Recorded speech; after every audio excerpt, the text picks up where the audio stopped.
Welcome to the Buried Stories, where hidden truths, forgotten lives, and dark real stories come back to the surface. If you want to uncover stories the world tried to bury, subscribe now and stay curious. Imagine spending years serving a family that treats you like an object instead of a person, and one day deciding that you've had enough, so you take matters into your own hands. This is the story of Celia, a woman pushed past her limits, whose actions on one unforgettable wedding day changed everything. Celia's life had never followed the path of comfort or choice, and from a very young age she learned what it meant to survive rather than live. She was born into poverty, in a place where dreams were considered luxuries and children often became workers before they ever became adults. When her family could no longer feed another mouth, Celia was sent away to work for a wealthy household, not as an employee with rights, but as property handed over in exchange for food and shelter. She did not fully understand what that decision meant at the time, only that she would no longer sleep in her childhood home and that her life would now belong to strangers. From the moment she arrived at the large house, she was placed in the kitchen, a space that quickly became both her prison and her entire world. Day after day, Celia cooked meals she would never be allowed to enjoy, inhaling the smell of rich dishes while her own hunger was treated as an inconvenience. Her hands were constantly burned, her back ached from standing for endless hours, and yet she was expected to remain silent, obedient, and invisible. The family praised her cooking when guests were present, boasting about the talent of their cook, but once the doors were closed, their tone changed completely. Mistakes, even small ones, were met with insults, threats, and humiliation, as if Celia's worth as a human being depended entirely on the perfection of her meals. She was reminded daily that she was replaceable, that she should be grateful for scraps, and that questioning orders was not her place. Over time, these words sank deep into her mind, slowly reshaping how she saw herself. She stopped thinking of the future, because the future offered nothing different from the present. Every morning began before sunrise. Every night ended long after the family had gone to sleep, and in between was an endless cycle of chopping, boiling, cleaning, and waiting for the next command. Celia was not allowed to sit with the family, not allowed to speak unless spoken to, and not allowed to show exhaustion or pain. Even illness did not excuse her from work. When she grew sick, she was told to work through it because the kitchen could not afford weakness. Laughter echoed through the house during celebrations, birthdays, and gatherings, but Celia always remained in the background, listening from behind doors, aware that joy existed only for others. Children in the household mocked her, copying the way she spoke, laughing at her clothes and calling her names that stripped away what little dignity she had left. The adults never corrected them, silently approving the cruelty through their indifference.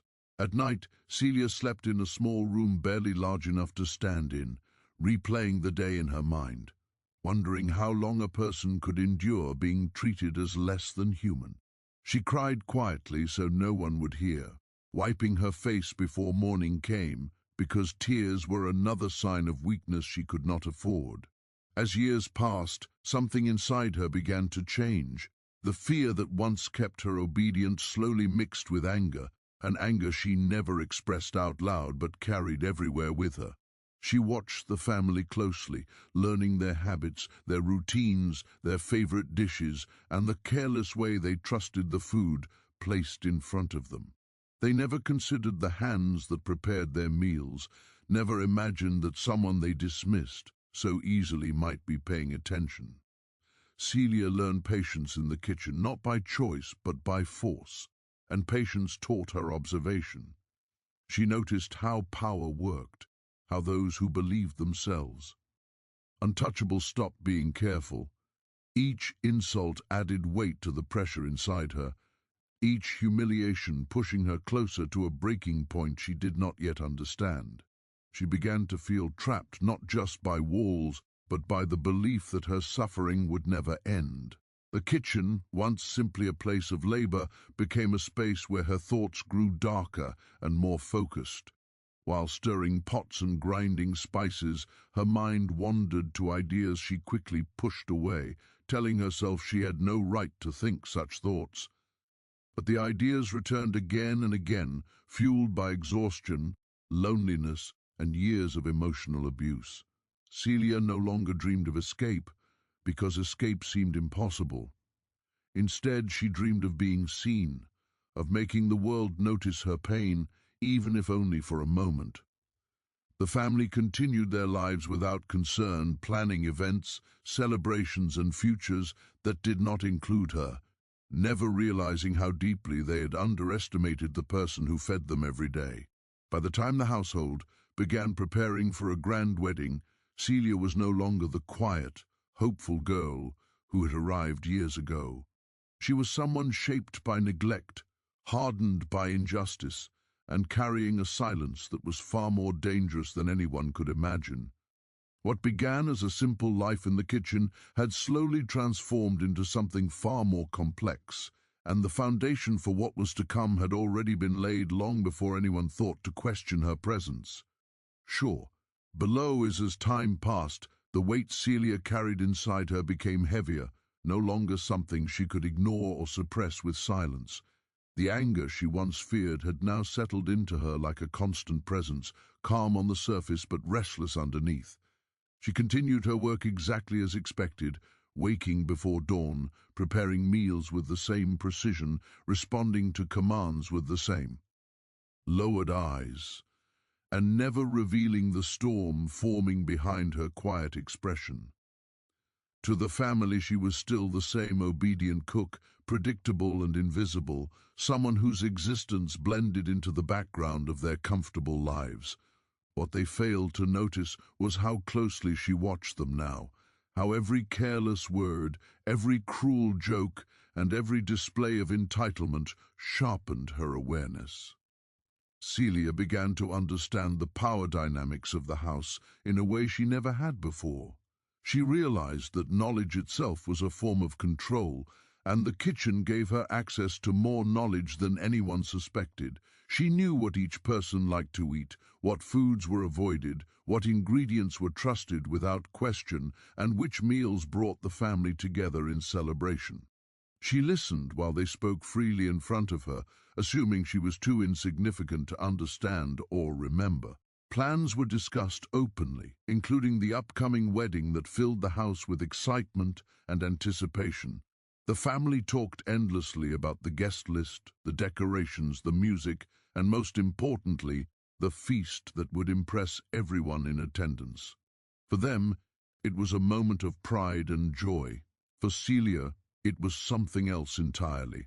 The idea of preparing a grand meal for people who had spent years dehumanizing her stirred something deep within her, something that felt both terrifying and strangely empowering. She tried at first to push the thoughts away, reminding herself of the consequences, of the danger, of the finality of certain actions. But the thoughts returned stronger each time, no longer vague or emotional, but detailed and deliberate. The kitchen, once just a place of routine, became a place of calculation. As she worked, Celia began paying closer attention to the ingredients stored in the house, to what was locked away and what was easily accessible, to what could be explained and what could not. She remembered stories she had heard long ago, whispers of substances that could cause illness, pain, or worse, and how easily such things could be mistaken for food poisoning or spoiled ingredients. These ideas frightened her, not because they felt wrong, but because they felt possible. The more possible they seemed, the harder it became to ignore them. At night, sleep no longer came easily. Celia lay awake, replaying years of mistreatment in her mind. Moments she had once tried to forget now appearing with painful clarity.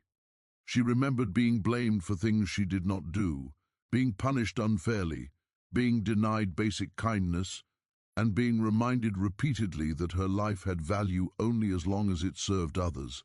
These memories fueled her resolve. convincing her that what she felt was not madness, but a response to years of cruelty. Still, she hesitated.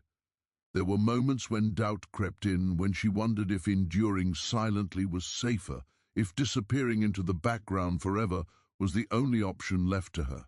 But then another insult would come, another reminder of her place, and the doubt would fade.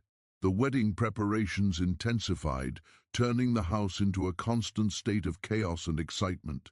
Relatives visited, supplies were delivered, and expectations grew higher by the day. The family trusted Celia completely with the food, giving her full responsibility for the menu and execution of the feast.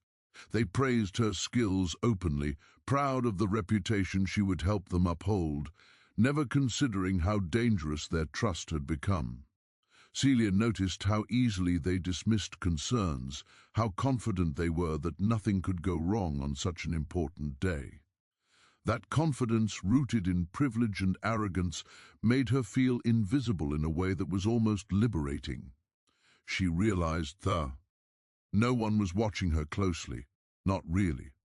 Her role was so firmly defined that it no longer required supervision. This realization marked a turning point. The plan did not come to her all at once, but formed gradually, piece by piece, shaped by opportunity and reinforced by resentment. She began rehearsing every step in her mind, imagining the timing, the preparation, and the outcome. She considered the risks, the ways things could fail, and how she might respond if something went wrong. Far from panicking, she felt an unsettling sense of clarity, as if the chaos of her emotions had finally aligned into a single direction. For the first time in years, Celia felt a sense of control over her own life, even if that control came from a place of darkness. She understood that there would be no turning back once she crossed a certain line, and that knowledge made her more careful, not less. She continued to perform her duties flawlessly, giving no indication of what she was planning, knowing that suspicion would only ruin everything. The family remained oblivious, consumed by their celebration and blind to the emotional damage left in their wake. As the wedding day approached, Celia's internal struggle reached its peak. Fear and determination existed side by side, each feeding the other. She was no longer acting purely out of anger, but out of a deep belief that her suffering had been ignored for too long. In her mind, this was not just revenge, but a final statement, a way to force the world to acknowledge her existence and the pain she had endured. By the eve of the wedding, the plan was no longer just a thought, it was a decision. And as Celia stood alone in the kitchen, surrounded by ingredients meant for celebration, she knew that everything was about to change, for herself and for everyone who had ever underestimated her. Sure. Below is the wedding day arrived wrap. Paired in brightness and noise, a sharp contrast to the quiet tension that lived inside Celia as she began her work before sunrise. The house buzzed with excitement from the early hours, voices echoing through hallways, footsteps rushing from room to room, and decorations being adjusted again and again as if perfection could be achieved through repetition.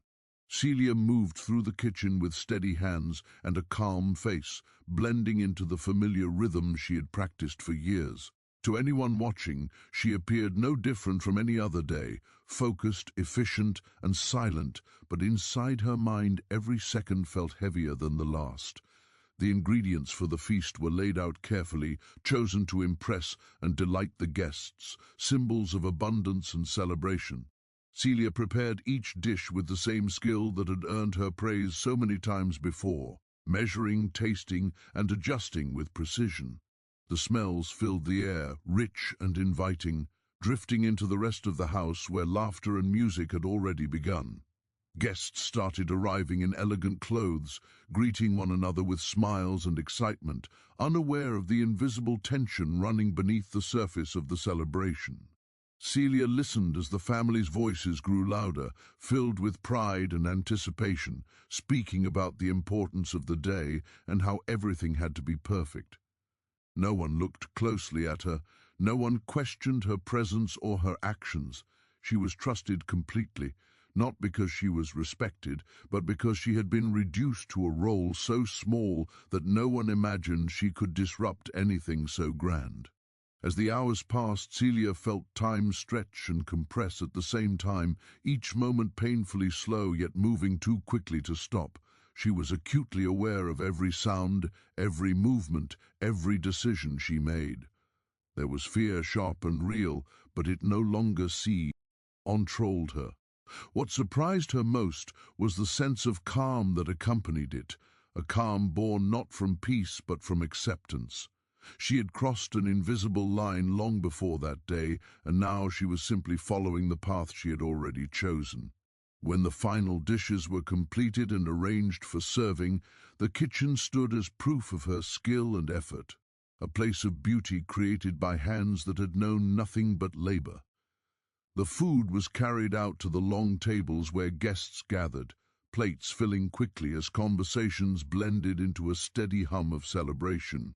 Celia remained in the background, watching from a distance as the feast began, her expression unreadable.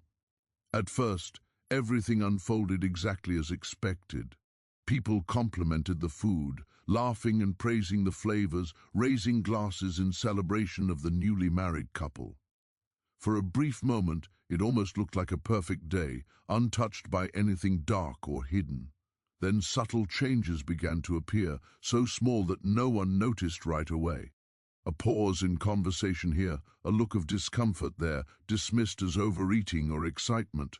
Celia noticed everything. She saw the way smiles faded, how laughter became forced, how hands pressed against stomachs as confusion replaced joy. The room slowly shifted from celebration to concern, though no one yet understood why.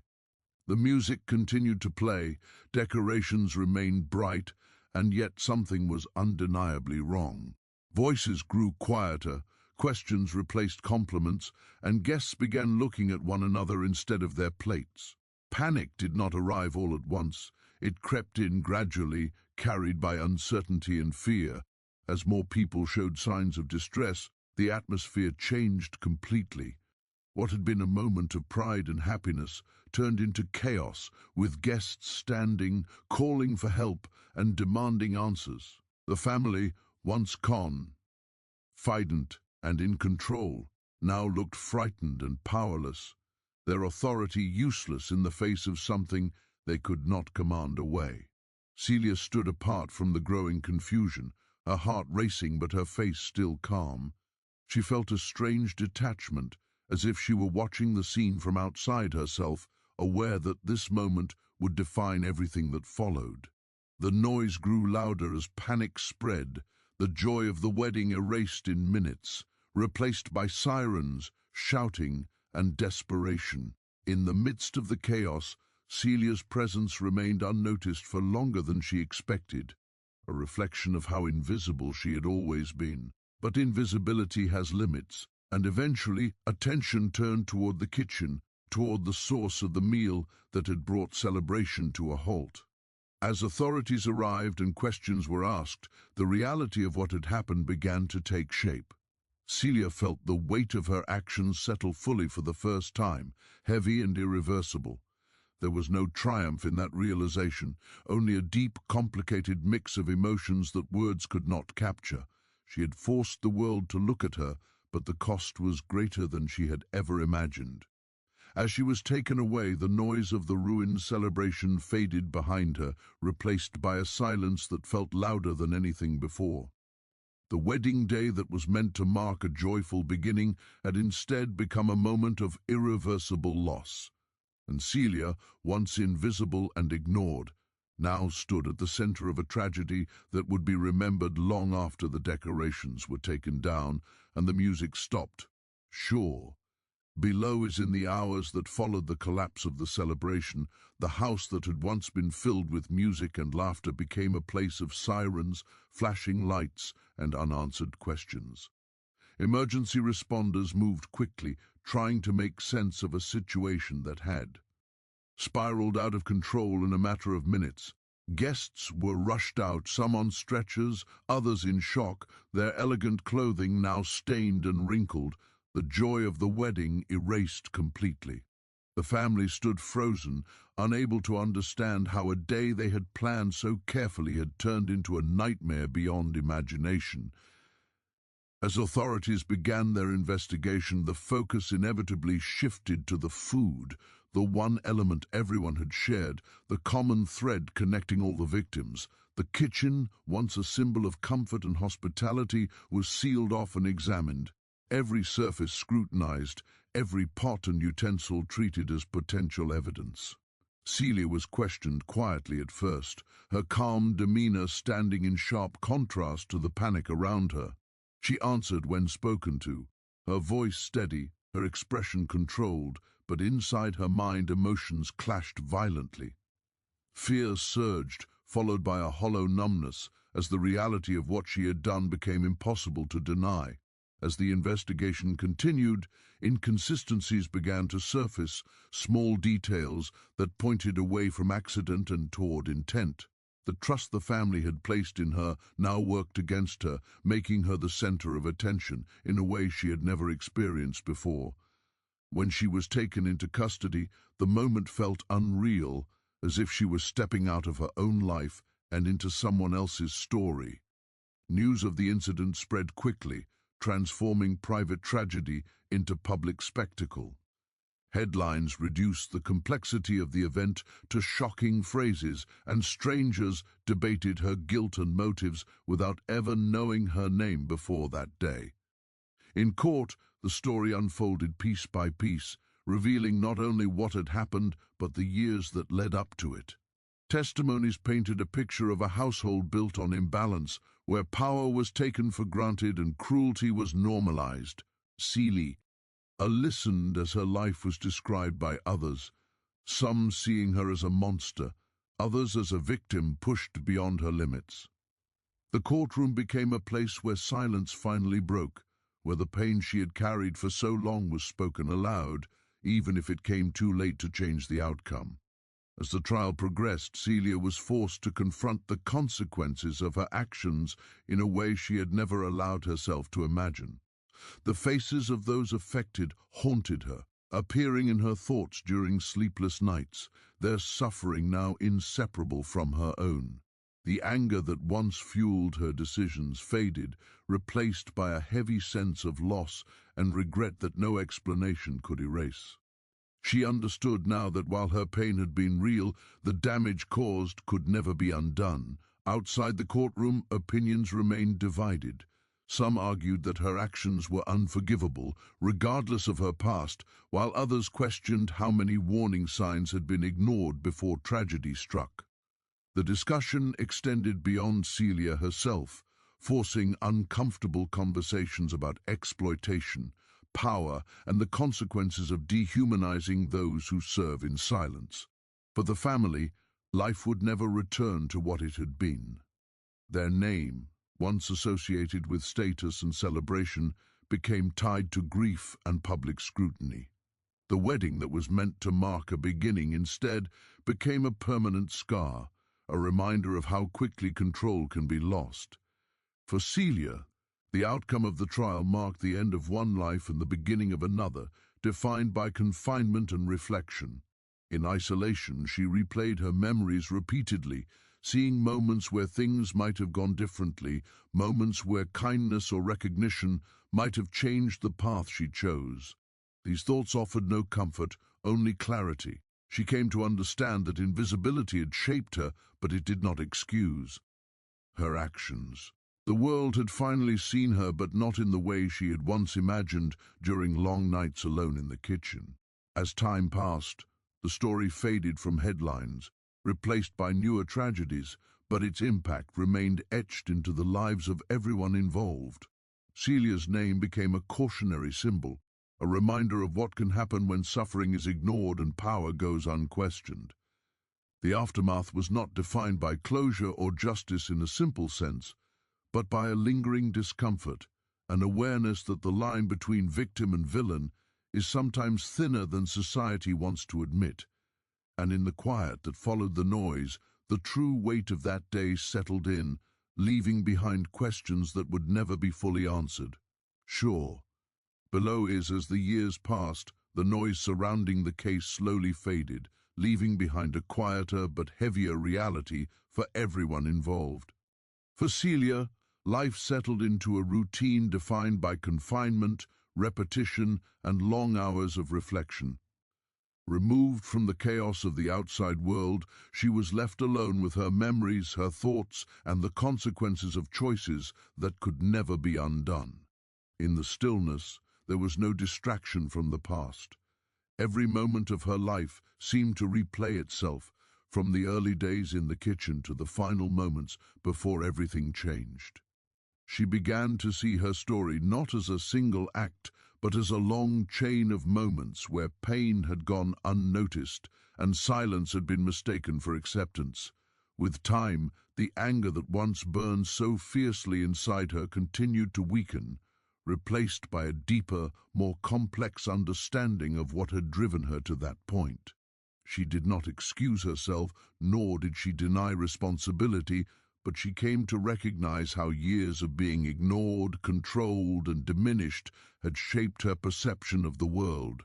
Reflection forced her to confront uncomfortable the truths about herself, including the realization that becoming visible through destruction was not the same as being valued. In her isolation, Celia often thought about how differently her life might have unfolded if someone had intervened earlier, if cruelty had been challenged instead of normalized, if kindness had been offered without conditions. These thoughts brought no relief, only a quiet sadness that settled deeper with each passing year. Outside the walls that now defined her existence, the story continued to live on in fragments, retold through documentaries, articles, and whispered conversations. People debated her actions endlessly, some focusing on the harm she caused, others examining the environment that shaped her. The discussion often revealed more about society than about Celia herself, exposing how easily suffering is overlooked when it belongs to those without power. Her case became a reference point in conversations about exploitation, labor, and the emotional cost of treating people as disposable. For some, it served as a warning about unchecked authority. For others, it was a reminder that accountability must exist regardless of circumstance. The family affected by the tragedy carried their own version of reflection, one marked by grief, guilt, and unanswered questions. They were forced to look back on their behavior, on moments they once dismissed as insignificant, now magnified by consequence. Trust, once assumed, was shattered permanently, replaced by a lingering sense of vulnerability. The celebration that was meant to unite generations became a dividing line between who they were before and who they would become after. Over time, they withdrew from public attention, but the memory remained, resurfacing in quiet moments when the past felt too close to escape. For Celia, reflection was not limited to regret or sadness. It also brought full clarity about the systems that had failed her long before she failed herself. She understood now that silence can be dangerous, both when it is imposed and when it is chosen.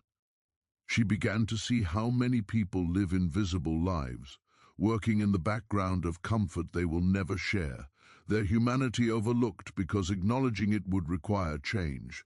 This awareness did not free her, but it gave her story a meaning beyond its tragic end. In rare moments of calm, she imagined her life not as a cautionary tale of violence, but as evidence of what happens when empathy is absent for too long. She accepted that her actions had permanently defined her in the eyes of the world. Yet she also understood that identity is rarely as simple as a single moment. The years of suffering before the tragedy mattered just as much, even if they were harder for others to confront. As time continued to move forward, new stories replaced hers in public memory, but the lessons remained, quietly embedded in discussions about justice, responsibility, and human dignity. Celia's reflection did not lead to forgiveness or redemption in a traditional sense, but to awareness, an understanding that pain ignored does not disappear, it transforms. Her life became a reminder that cruelty does not always announce itself loudly, and that silence can be as destructive as action. In the end, what remained was not just the memory of a tragedy, but a lingering question about how many lives unfold unseen, and how different the world might be if those lives were acknowledged before it was too late. Subscribe and join us as we dig deep into the stories no one talks about.